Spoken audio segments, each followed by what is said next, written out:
11월 17일 월요일 새벽 예배입니다. 학개서 1장 1절에서 15절까지의 말씀입니다. 다리오 왕 제2년 여섯째 달, 곧 그 달 초하루에 여호와의 말씀이 선지자 학개로 말미암아 스알디엘의 아들 유다 총독 스룹바벨과 여호사닥의 아들 대제사장 여호수아에게 임하니라. 이르시되 만군의 여호와가 이같이 말하여 이르노라. 이 백성이 말하기를 여호와의 전을 건축할 시기가 이르지 아니하였다 하느니라. 여호와의 말씀이 선지자 학개에게 임하여 이르시되 이 성전이 황폐하였거늘 너희가 이때에 판벽한 집에 거주하는 것이 옳으냐. 그러므로 이제 만군의 여호와가 이같이 말하노니 너희는 너희의 행위를 살필지니라. 너희가 많이 뿌릴지라도 수확이 적으며 먹을지라도 배부르지 못하며 마실지라도 흡족하지 못하며 입어도 따뜻하지 못하며 일꾼이 삭슬 받아도 그것을 구멍 뚫어진 전대에 넣음이 되느니라. 만군의 여호와가 말하노니 너희는 자기의 행위를 살필지니라. 너희는 산에 올라가서 나무를 가져다가 성전을 건축하라. 그리하면 내가 그것으로 말미암아 기뻐하고 또 영광을 얻으리라. 여호와가 말하였느니라. 너희가 많은 것을 바랐으나 도리어 적었고 너희가 그것을 집으로 가져갔으나 내가 불어버렸느니라. 나 만군의 여호와가 말하노라. 이것이 무슨 까닭이냐. 내 집은 황폐하였으되 너희는 각각 자기의 집을 짓기 위하여 빨랐음이라. 그러므로 너희로 말미암아 하늘은 이슬을 그쳤고 땅은 산물을 그쳤으며 내가 이 땅과 산과 곡물과 새 포도주와 기름과 땅의 모든 소산과 사람과 가축과 손으로 수고하는 모든 일에 한재를 들게 하였느니라. 스알디엘의 아들 스룹바벨과 여호사닥의 아들 대제사장 여호수아와 남은 모든 백성이 그들의 하나님 여호와의 목소리와 선지자 학개의 말을 들었으니 이는 그들의 하나님 여호와께서 그를 보내셨음이라. 백성이 다 여호와를 경외하매 그때에 여호와의 사자 학개가 여호와의 위임을 받아 백성에게 말하여 이르되 여호와가 말하노니 내가 너희와 함께 하노라 하니라. 여호와께서 스알디엘의 아들 유다 총독 스룹바벨의 마음과 여호사닥의 아들 대제사장 여호수아의 마음과 남은 모든 백성의 마음을 감동시키심에 그들이 와서 만군의 여호와 그들의 하나님의 전 공사를 하였으니 그때는 다리오 왕 제2년 여섯째 달 24일이었더라. 아멘. 이상한 나라의 앨리스를 보면 이런 대사가 나옵니다. 어디로 가야 할지 모르겠다면 그냥 가라.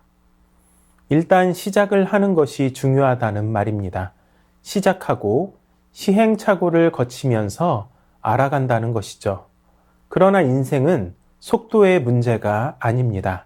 방향이 없는 속도는 의미가 없기 때문입니다. 오늘 말씀에서 우리는 방향을 잃은 채 속도를 내고 있는 이스라엘을 향한 하나님의 책망을 듣습니다. 이 말씀을 통해 오늘 우리 신앙의 방향을 다시 한번 점검할 수 있기를 원합니다. 방향을 상실한 채 속도만 내고 있었다면 다시금 하나님께로 돌이킬 수 있는 우리 모두가 될 수 있기를 바랍니다. 페르시아로부터 돌아온 1차 귀환자들은 스룹바벨을 중심으로 성전 재건에 착수했습니다. 그러나 사마리아인들의 방해와 거짓 조서로 인해서 성전 공사는 16년간 중단이 됩니다.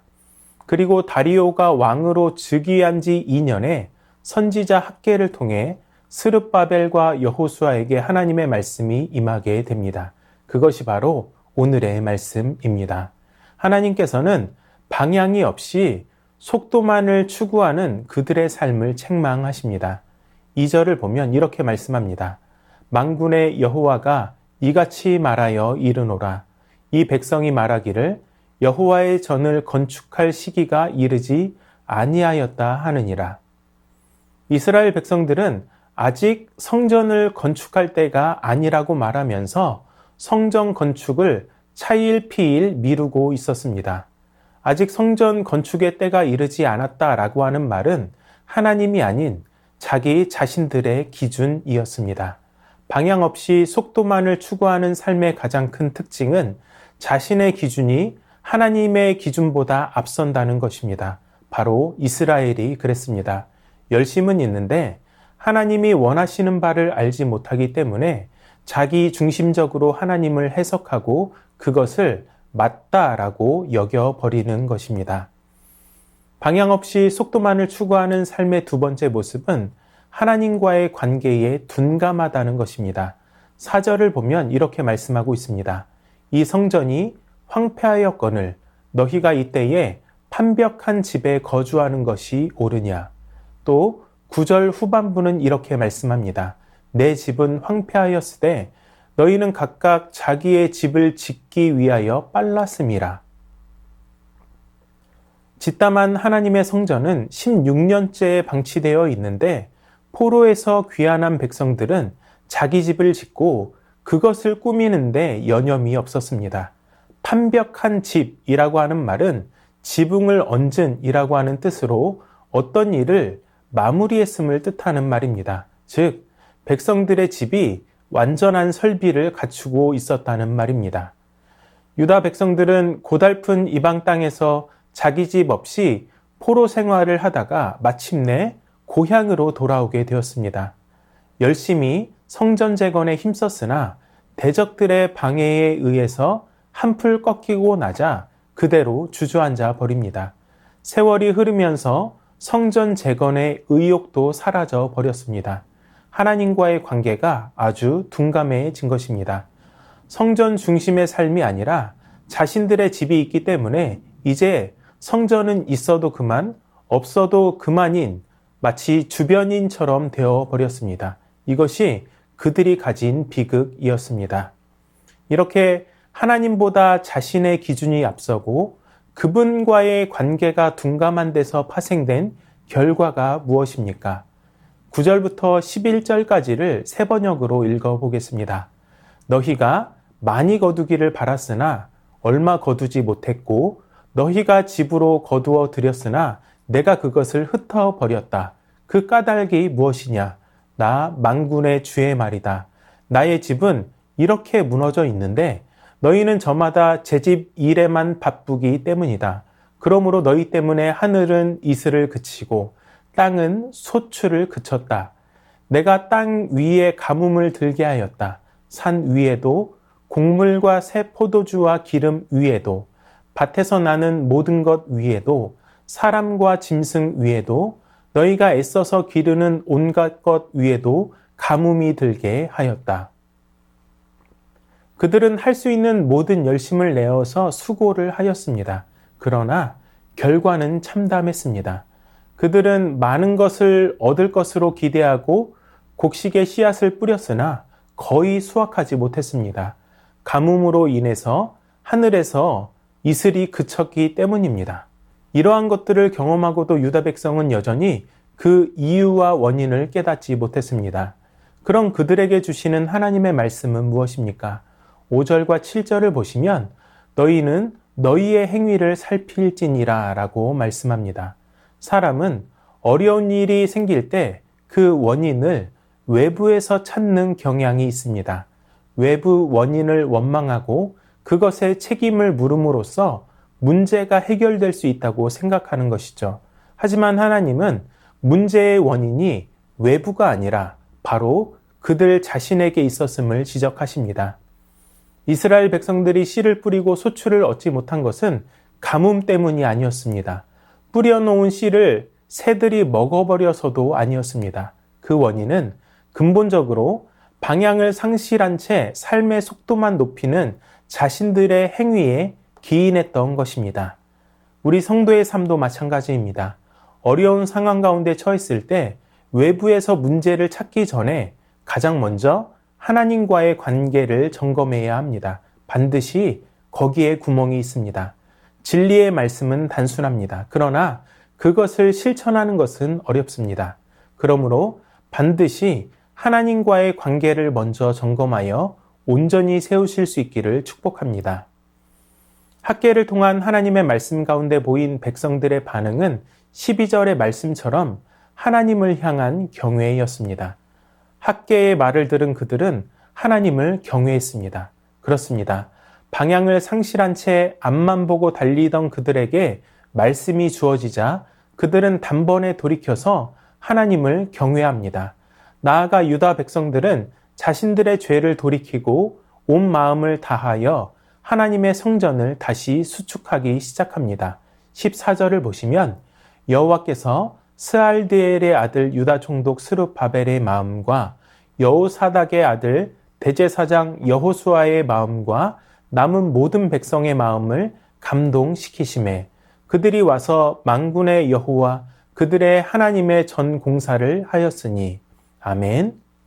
자신의 안위라는 속도에 전념하던 백성들은 학궤 선지자를 통한 하나님의 말씀을 듣고 다시금 성전 재건을 통한 하나님 중심의 신앙, 즉 방향을 회복하게 되었습니다. 사랑하는 여러분, 인생의 궁극적인 목적은 하나님의 영광입니다. 속도에 심취하여 방향을 잃어버리지 마시기 바랍니다. 그래서 먹든지 마시든지 무엇을 하든지 늘 하나님의 영광을 위하여 하는 우리 모두가 될 수 있기를 주님의 이름으로 축원합니다. 말씀을 기억하며 다 함께 기도하겠습니다. 방향 없이 속도만을 추구하며 표류하는 시대 가운데 말씀이라는 분명한 기준으로 살아가게 하여 주시옵소서. 나 자신의 삶과 행위를 늘 하나님 앞에서 점검하고 살피며 하나님과의 관계를 올바로 세워가게 하여 주시옵소서. 먹든지 마시든지 무엇을 하든지 하나님의 영광을 위하여 하는 우리의 삶이 되게 하여 주시옵소서.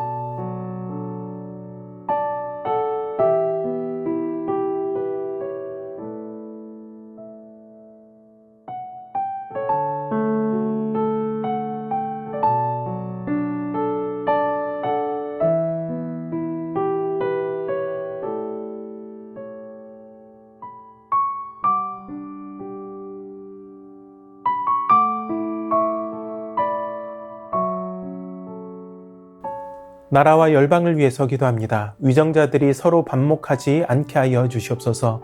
건전한 비판과 정의로운 경쟁을 통해 이 나라를 온전히 세워가게 하여 주시옵소서.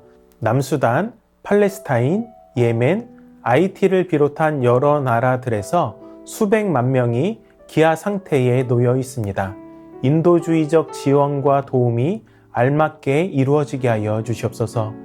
튀르키예의 Z세대 젊은이 중 34%가 더 나은 삶을 위해 해외에서 살고 싶어 합니다.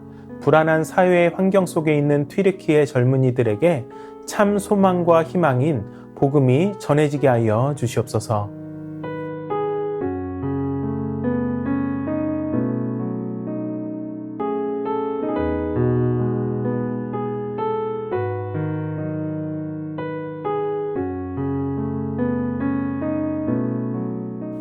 교회를 위해서 기도합니다. 담임 목사님의 삶과 가정을 보호하여 주시고 사역 가운데 풍성한 결실이 있게 하여 주시옵소서. 다음 세대 교사 세미나를 준비하는 손길을 축복하여 주시고 은혜로운 배움의 시간이 되게 하여 주시옵소서. 위더스 부부 세미나를 통해 서로를 더 잘 이해하고 배려하고 존중하는 가정으로 세워지게 하여 주시옵소서.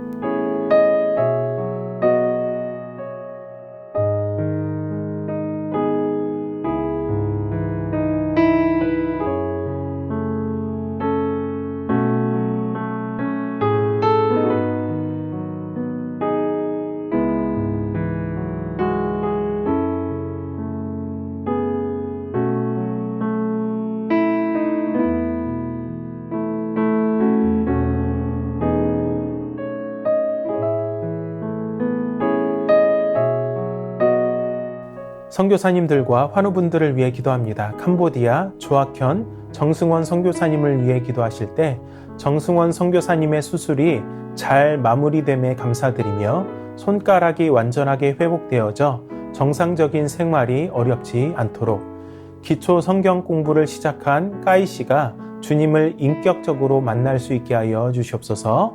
세례를 위한 준비 성경 공부를 하고 있는 점라운 씨의 믿음이 견고히 서게 하여 주시옵소서. 환우분들을 위해 기도합니다. 김선화 이 권사님, 간 수치가 떨어지지 않고 있습니다. 간 수치가 속히 정상화되고 황달이 깨끗이 사라지는 치유의 역사를 베풀어 주시옵소서. 김현정 집사님의 어머님, 대동맥 파열 수술 이후 회복 중에 있습니다. 추가 출혈 없이 혈압이 안정되고 빠른 회복이 이루어지게 하여 주시옵소서. 김인숙 권사님의 어머님, 정복생 집사님, 골절 수술 후 급성 폐혈증으로 중환자실에 계시다가 일반 병실로 옮기셨습니다. 회복시켜 주시고 완치까지 지켜 주시옵소서. 박대호 집사님, CT 촬영 결과는 이상이 없고 회복 상태도 좋습니다. 머리에서 떼어낸 조직은 유전자 검사도 같이 해야 해서 몇 주 더 걸린다고 합니다. 좋은 결과가 나오게 하여 주시옵소서. 배복희 집사님, 유방암 수술 이후 방사선 치료 중입니다. 방사선 치료로 인해 힘들어하는 가운데 체력을 회복시켜 주시고 치료 과정을 넉넉히 감당할 수 있도록 하옵소서. 조정순 권사님의 남편 백형우님, 뇌출혈 후유증으로 식사를 하지 못하고 균형을 잡지 못하고 있습니다. 손상된 신경과 기능을 회복시켜 건강을 속히 되찾게 하여 주시옵소서. 박세은 집사님, 유방암 발병 이후 뼈로 전이된 상황 가운데 있습니다. 통증이 완전히 사라지고 치료 과정 속에서 회복의 은혜를 경험하게 하여 주시옵소서. 김민정 이 집사님, 방사선 치료의 효과가 크지 않아 현재는 호르몬제로 치료를 받고 있습니다. 검사 수치가 더 이상 악화되지 않고 안정되며 하나님의 은혜로 점차 회복되게 하여 주시옵소서. 권우순 권사님, 진행 중인 항암 치료가 계속 효과를 나타내어 암세포가 완전히 사라지고 면역력이 증가하여 모든 치료를 잘 감당하게 하여 주시옵소서. 노성빈 형제님, 크론병으로 8주에 한 번 주사제 치료를 하고 있습니다. 부작용이 생기지 않도록 보호하여 주시고 소장의 모든 염증이 사라지게 하여 주시옵소서. 이 외에도 수술을 앞두고 있거나 수술 후 회복 중인 성도님들을 위해 기도하시고 자유롭게 기도하시도록 하겠습니다.